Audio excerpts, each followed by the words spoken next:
Well, thanks for joining and welcome to today's webinar on reducing customer rejections. I'm Robert Grotans, the Global Technical Marketing Manager at X-Rite, and I'll be moderating today's webinar.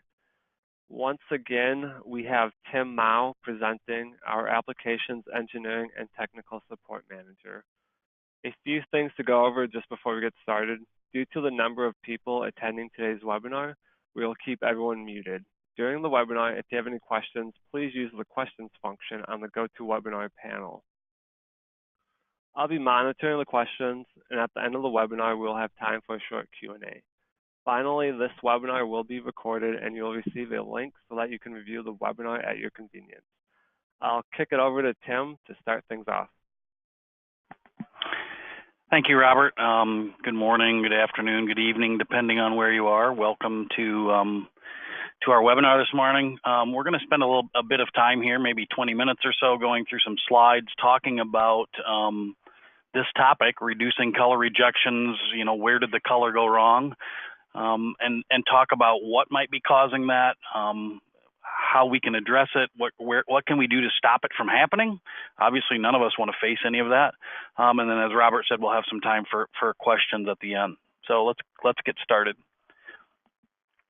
So our agenda today is we're first going to talk about color rejections. Unfortunately, probably a topic we're all familiar with and we wish we weren't. Then we'll talk about what are the possible causes of that, and then how can we go about avoiding that? What can we do to stop it from happening in the first place? So color rejections. We've all been in this situation, I'm sure. You were just notified your customer rejected your latest shipment due to color, and the first thing that comes to mind is why, and thoughts start coming into your head about why did that happen? Obviously, no one submits even a sample to be approved or an entire shipment to a customer anticipating a rejection. We're checking color before we send it. So when we did everything the same way we did it last time, right? My production has followed the same process. We've done everything like we've always done it, but now the customer rejected color. And maybe it's also the customer's evaluation of the color has different results than when we tested it. Obviously, if we're doing color testing, if we're doing color measurement or even visual assessment, when we do those things, we've got some kind of a tolerance, something that's going to help us determine when we're producing it whether the color is good or bad. No one ships on purpose bad color. We might sometimes get into the gray area of does it really pass or not, right? And we take a risk maybe even in submitting things, but typically we're not sending to our customer something that we anticipate will be a problem, at least not without some negotiation with the customer first. So if that's the case, then how do we end up where the customer does an evaluation of it and they get a different result than we do? And in some cases, maybe we even get the product back from the customer, or we go re-evaluate the color, and now we get a different answer than we got previously. All those things kind of pile on and can make this problem really difficult one to deal with. So to go further in that, we got to figure out what caused the rejection in the first place. Why did this happen? So we got to think about and consider that our final color, the final product that the customer is evaluating, the color of that product is the culmination of a lot of different variables. And it's those variables that will contribute to the color you produce. Each of them has its own impact. And as we total them all together, we commonly will call that an error stack. So let me show you an example of what I mean by that. So let's assume we've got some tolerance. I haven't really defined what that is, but we're measuring color difference, and our total color difference in this case might be, I don't know, 1.3 units of whatever. It doesn't really matter what tolerance we're using. And this isn't a real example. It's just a point for discussion. Maybe we've got half a unit of difference coming from our raw materials, some difference coming from our temperature, from processing, from our measurement methods and techniques, from humidity. And I actually have a second version of this, second picture of this I want to show you that don't have any labels on it. I think in reality, we probably have more like this many different variables that all might be having different impacts. And of course, if we can control each of those and minimize them, we can maintain our color and be within tolerance. Yet, if any of them goes out of control, we have a problem. That is going to generate that stack. Each individual one might be a small color variation, but when you stack them all on top of each other, it can cause a real problem. I should point out, of course, that sometimes variables, for example, if let's assume my raw materials, a variation in my raw materials is driving my color lighter, but a variation in my temperature is driving the color darker. Sometimes they will cancel each other out and actually help us, but they can, of course, all go in the same direction, causing a problem. So before we go on and start to talk about each of these variables, Robert's going to pop up a poll question for you. And so what we're asking you here is basically, if you are experiencing color difference, what color variation or rejections, which is most common in your perception? Maybe you know the answer because you've done work, or maybe it's just from perception. What is causing your rejection? So go ahead and I'll let you look at that for a second and we'll move on.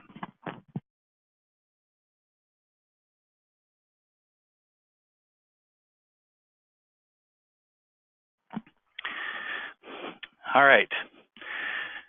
So moving on, we know we have this stack of errors. How are we going to deal with it?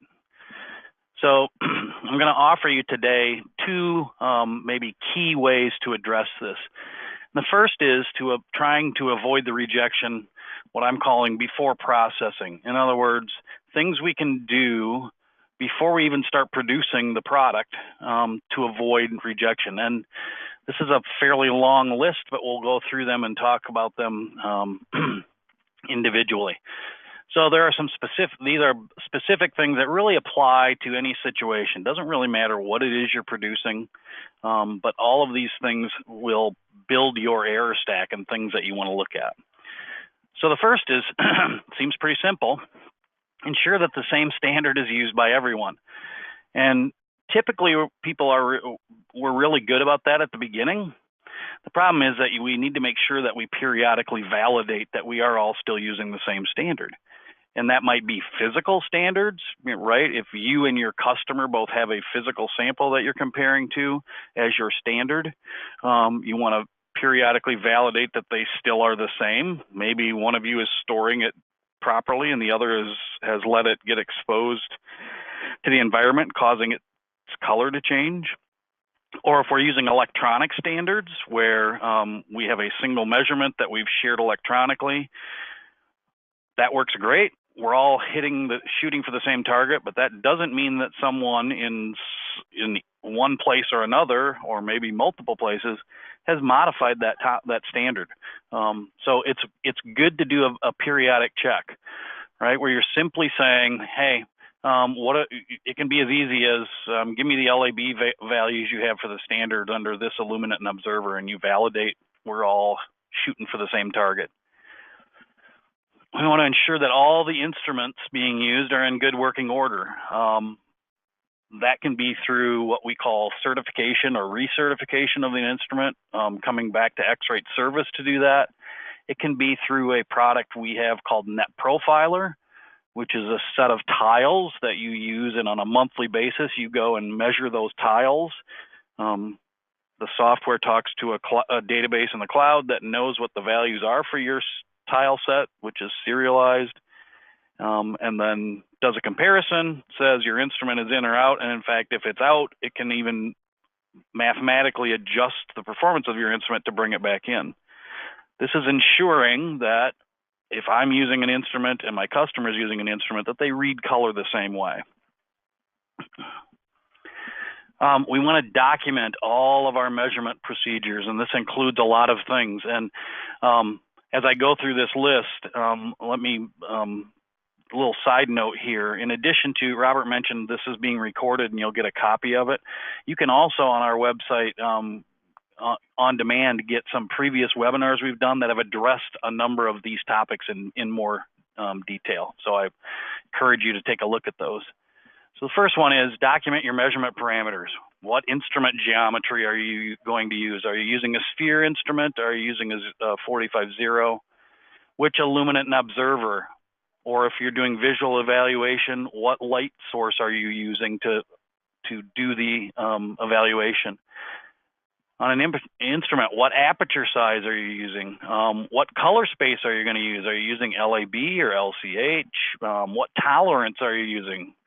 Right? What mode? If it's a sphere, are you using specular component included or specular component excluded? If you happen to be using a 45-0 instrument and printing, you might want to look at M mode. Are you UV caling? Just all of the essential things about how the instrument's going to be used to do measurements. It's important to document where to measure. And we're talking here about on the sample that's going to be measured, where are you measuring in location and even its orientation? Because if I measure 90 degrees rotated from you and it's something with very directional surface, like brushed aluminum, let's say, that would be a problem if we aren't measuring it in the same orientation. What number of measurements are we going to use to average to get good color results? Sample presentation. Textiles is an example. Standard operating procedure is to always have 4 plies, 4 thicknesses of the thing folded. If I measure it that way and you measure through a single thickness, it's very different. If we're talking about a batch of paint and one of us is drawing it down with a 6 mil applicator and the other one's doing it with a 3 mil applicator and we do measurements, we're going to get differences because that thickness will have an impact. The backing material. Keep in mind that the instrument can see what is behind the sample. Great way to know how much this might impact you is this little trick. Take your instrument and measure the sample.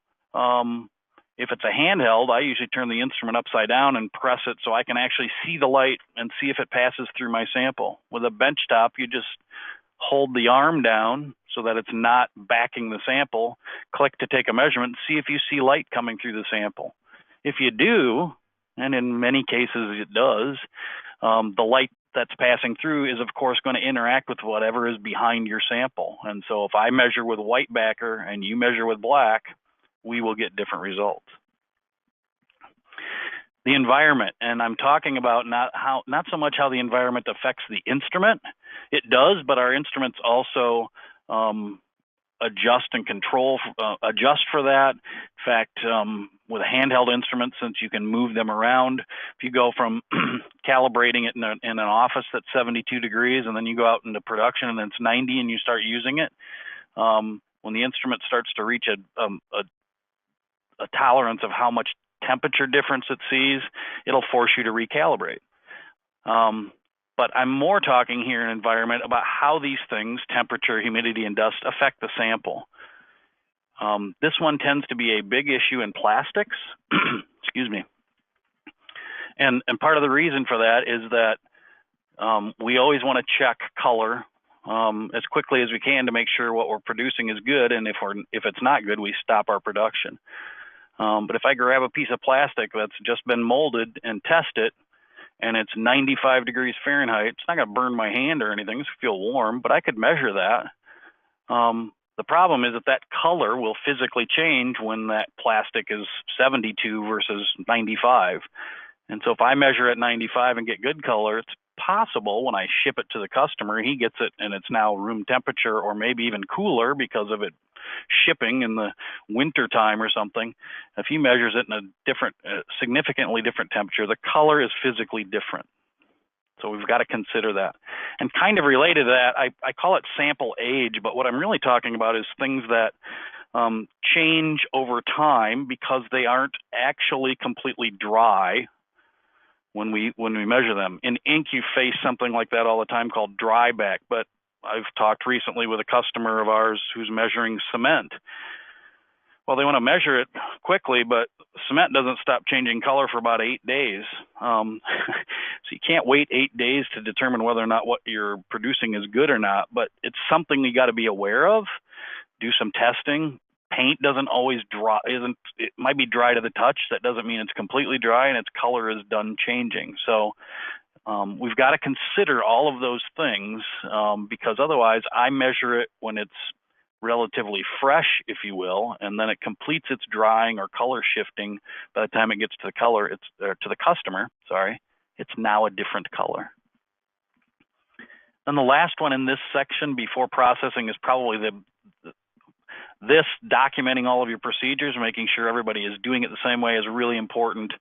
But lastly, always testing your incoming raw materials. Just like you have color variations, so do your suppliers. And so it's really important that you're testing those incoming raw materials, that you've got tolerances on them. And in many cases, you can rely on your supplier providing you what is typically called a certificate of analysis, where they're saying, okay, here's this batch of a red pigment, let's say, and here is where that red pigment, its color variation from our standard. Typically, if you think about this with raw materials, you need a tolerance on those that's considerably tighter or somewhat tighter than the tolerance you're going to have. Because if you have to produce to a tolerance of 1, and you also have a tolerance of 1 on your incoming raw materials, well, you can consume all your tolerance just in that, and now you have no room for process variation. So it's really important to understand that and know what you're dealing with from a raw material perspective. So we've got another poll question for you here. Robert's going to pop that up and ask you about, do you have an SOP? And we're really talking about that document section there. SOP being standard operating procedure. Do you have documented way that not just you use, but maybe you and hopefully you and your customer are following the same process? So go ahead and give us your feedback on that, and we'll continue.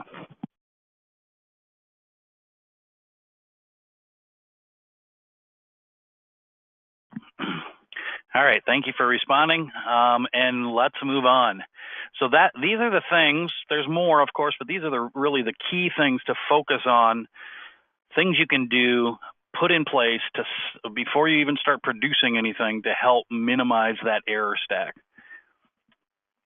Now we get into during production, and now we're talking about process control things. So the key here is about identifying the variables for each measurement. So if we are looking at and assuming we have a series of measurements, this is a scatter called a scatter plot in AB part of color space.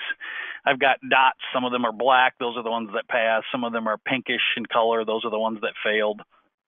I could look at them another way and look at a trend of, are they too light, too dark, too red, green, yellow, blue? I can look at this data and see I've got some significant variation. This is, of course, just an example. It's not necessarily a real world example, but you could expect that if you're looking at your color, you might see these kinds of variation. So looking at that isn't going to help me at all, other than to know I have variation in my color production. So then the next step is to do this, to group or sort the data based on the variables. And the way that we do that, I'm going to show you how we do it in our IQC software. You can set the software up so that a window like this will pop up before every measurement. And I've chosen these 3 groups of things to identify. Who is the supplier? What line is it running on? What temperature am I running at? So it's about identifying which process variation items might be the most critical for you. Is it what piece of machinery it was manufactured on? Do you have multiple suppliers? Is it different substrates? Is it different temperatures? Is it different dwell times? The software lets you configure whatever you want these things to be. I'm showing you groups here. You can also use tags. Groups allow you to do 3 things. Tags, you can do like 20. So there's plenty of places to identify the different things that are different about each product, each sample you produce, or each time you run the product. And then ultimately, if I take those measurements and do that, you'll see here that I can now sort this data based on the variables. So this is I measured my desktop, as you can see, 19 different times against a standard. Some of it passed, some of it failed. I caused that to happen, of course, just to give you an example. But you can see in those last 3 columns where for the 3 groups I've identified, supplier, line, and temperature, I've entered different data. In the software, I can then click on any one of those columns and sort by it. So hopefully I can start to see a trend of, oh, well, everything from this supplier tends to be lighter and everything from that supplier tends to be darker. Okay, I'm starting to learn something about process variation. Same thing could be true about different temperatures or lines or whatever variables it is that you're going to track. You can start to sort the data by that. You can filter the data by that, so you can just plot the samples of one variable versus another, and so forth. It allows you to assess the data and the impact of each variable. So we say you want to assess the impact of each variable and refine. And what I mean by that, this is sometimes the most critical step, but also potentially the most difficult one to perform. And that is this question: can you test the impact by causing variation in the process?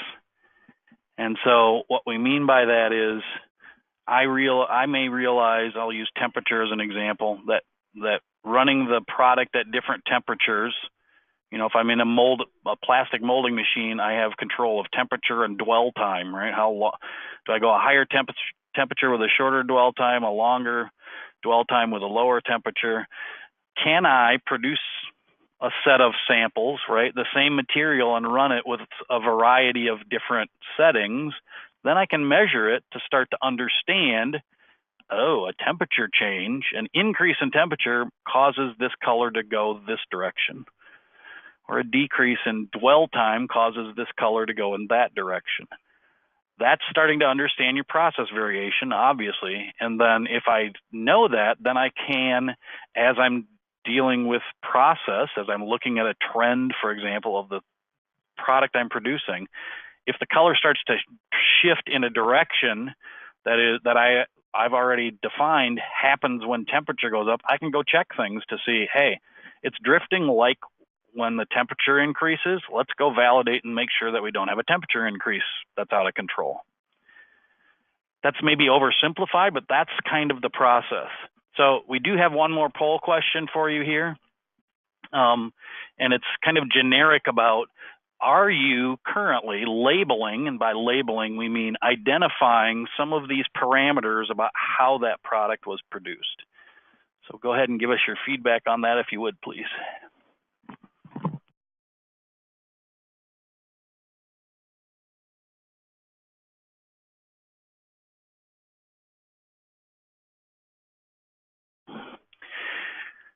All right. So this one can take some significant time, as I said, but it's really critical in starting to understand that. If I go back even to the discussion about, is the color changing over time? I'll use my cement example. Obviously, we can't make our product and wait 8 days to test it before we ship it. That's not realistic. But we can do some testing of validating color when it's fresh, so to speak, but also, and then also taking measurements of that same color when we know it's reached its stable point, so that we can start to understand what direction does the color shift. That can help us, again, build a tolerance that we know if it passes in the fresh state, it's going to still be passing when we get to the ultimate state. So bringing all of this together, the first point here is pretty obvious. We're all familiar with it, I'm sure. And color rejections create both waste and increase our production costs. Controlling as many of those variables as possible prior to production can greatly reduce color rejections. if you start, you want to basically reduce your error stack as close to zero as possible before you start producing. And there's some really selfish reasons to do that, right? You want to claim all the variables for production, because those are the ones that cost you the most money, right? If you can have everything aligned before you start producing, then you can live with the kind of variation you expect from a production perspective. And then understanding the impact of process variables can help you detect a trend toward bad color while you still have time to adjust. That's really key. That's why that hard step of, can I cause the variations to happen so that I can so that I know that temperature does this, or dwell time does that, or I know when I run this product on this machine, it always runs lighter than on that machine, right? If I have all those things, the more I know about it, then the faster I can react. So I might still make color that goes bad, but maybe I don't make as much of it because I stop it faster because I can catch it. Or I can predict that it's going to go bad because I see it starting to trend toward a bad color, and I still have time to adjust. So that takes us through the presentation material that we have for today. We've got some additional information for you up here while we open this up to questions. So Robert, do we have some questions to deal with today? Yeah, we don't have any yet, but I'll give you guys a couple of minutes. If you want to submit your questions, feel free to do so now, and then I'll read them off to Tim.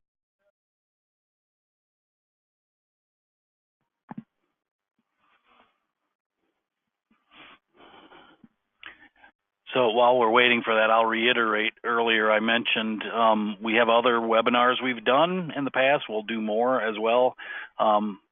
You can get to those once the webinars have been completed at our website, www.xrite.com. There's a place there where you can go to on-demand webinars and see things like webinars we've done around instrument geometries and documenting SOPs and lots of different topics that will help you and bring them all kind of together.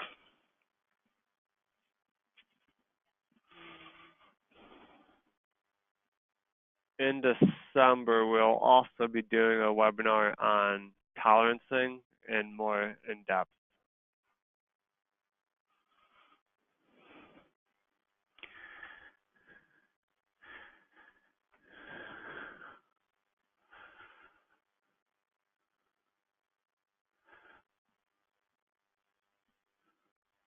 So Robert, I'm seeing a couple of questions. Are you seeing them? Let me try refreshing. Okay, yeah, now I see them. Okay. For some reason they weren't showing up. Okay. So first question. I think the presenter said you could have 3 groups, but as many as 20 tags. How do tags differ from groups? So they don't in functionality. They almost don't.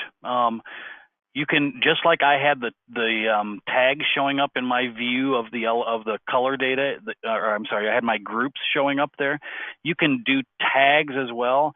Tags just take it to maybe a more detailed level, but both of them can be configured basically function very similarly, if not almost identically. Tags, they're called something different because there are some processes used in textile brand colors where they use tags, and tags are required to be entered. And so while you can prompt a user to do groups, I don't think you can actually force them to select it. Groups also have a default answer, so they have a default value that's in there. Tags are something that have a bit more functionality in this submission process, but from a process control situation, they function exactly the same way. So it's literally this massive amount of metadata is probably a good way to describe it, that you can attach to your samples to help you evaluate them.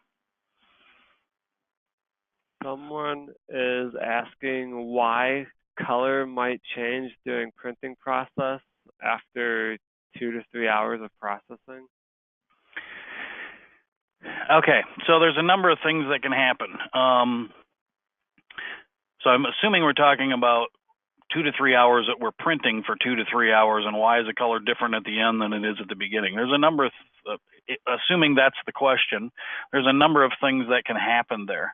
One is, of course, just the ink itself could actually change, right? In 2 to 3 hours, depending on what kind of ink you have some solvent evaporation, so the viscosity may be changing on it ever so slightly. Temperature can be changing, right? The press, press itself, and actually, depending on what kind of printing you're doing, your analox roller, for example, right, could be, as it's being used, could be putting more or less ink down on the paper. So there's lots of those kinds of variables. If you start to see a trend, and through a production run, the color tends to move in one direction from the beginning to the end, right? We can start to quantify that. Could even be something as much as all the ink is dumped in at the beginning, and it's mixed and very homogeneous, and by the time you get toward the end, there's some separation happening because the ink isn't staying completely mixed properly, and so forth. So there's a lot of potential variables there, but yeah, those are the kinds of things that can really be tough to resolve. The key is to start by identifying that you see them happening, and is there a trend, right? What you may find is that the color changes from beginning to end, but it's not consistent in the direction that it changes. Is there a particular version of IQC that is needed to use tags or groups? Tags and groups have been around for probably 10 years. So if you're running 10-year-old software, we would encourage you strongly to upgrade, because it's not going to be not function well with current operating systems. But yeah, tags and groups are there in almost all of the versions of IQC. If you need help getting those things in place and setting up to use them, because there's a way to format your tags and create the groups and some triggers to turn on or off, whether you want to force the entry of those and everything. Please reach out to our support team. You can get to us directly through the website. We'd be happy to help you, teach you, show you how to activate and use those things. How should master color samples, or I guess standards, be stored to maintain long-term accuracy? So here I'll assume we're talking about the physical sample, or the physical standard. It's important that it be stored typically in a black plastic without any plasticizers in it. There are black plastic envelopes or small bags, depending on what it is you're trying to protect, that are produced specifically for the purposes of maintaining standards. You want to find those kinds of things. Laboratory supply companies often will sell those kinds of things. But the reason you want that is you're trying to reduce its exposure to light. If you're going to if you have something you need to maintain for a long time, storing it at a reduced temperature greatly helps as well. So there are people who have refrigerators, or in my past, we even used a freezer that we literally put them inside of a plastic bag, then sealed them up in something else and stuck them in a freezer, because they'll last for years and years and years longer than if you don't do that. So all depends how long you need to archive your standards, but that's the best methods for maintaining them. A few more questions. In the case that someone is seeing errors due to process variables, how might NetProfiler help improve instrument performance? So what NetProfiler is going to do is help you eliminate the instrument from being part of the variation, right? So depending on what instrument you have, it's manufactured and designed to read within some tolerance of the centroid or the master instrument of that. So if, let's say we have a benchtop CI 7800, by design in the field, it should, in your environment, it should read less than 0.16 DE away from the master instrument. So if you just use the instrument and you're not certifying it or you're not net profiling it, it will, of course, over time drift because dust gets in the optics, the lamp starts to wear as you use it. There's the environment changes slightly, it gets warmer, cooler, all those kinds of things, right? So there's variables that cause instruments to slowly drift in one direction or another, and sometimes they drift back. But what Net Profiler does is validates that, yes, that instrument, either in its current state, that instrument is within that 0.16 tolerance in this case, or if not, mathematically adjusts the instrument, and then we read the tiles again with that adjustment in place to validate that we've brought it back into 0.16. So essentially what we're doing, because in what we've been talking about, it's not just what your instrument sees for color difference, it's also what your customer sees. So if or maybe it's between two plants within your own company, right? So you want to make sure that regardless of who's measuring it in this workflow, that the results will essentially be the same. You want to reduce the error stack of instrument agreement from being a problem. We've seen customers who have 2 units of difference between 2 instruments that haven't been maintained properly. We were dealing with one of these recently where someone bought a new instrument and it doesn't agree at all with the old one. Well, the old one was 12 years old and they never had it serviced or anything. So use an instrument for 12 years, it's going to drift. It drifted 2 units away from the new instrument. We had that instrument serviced, certified, put back in place. The 2 instruments are reading just like one another.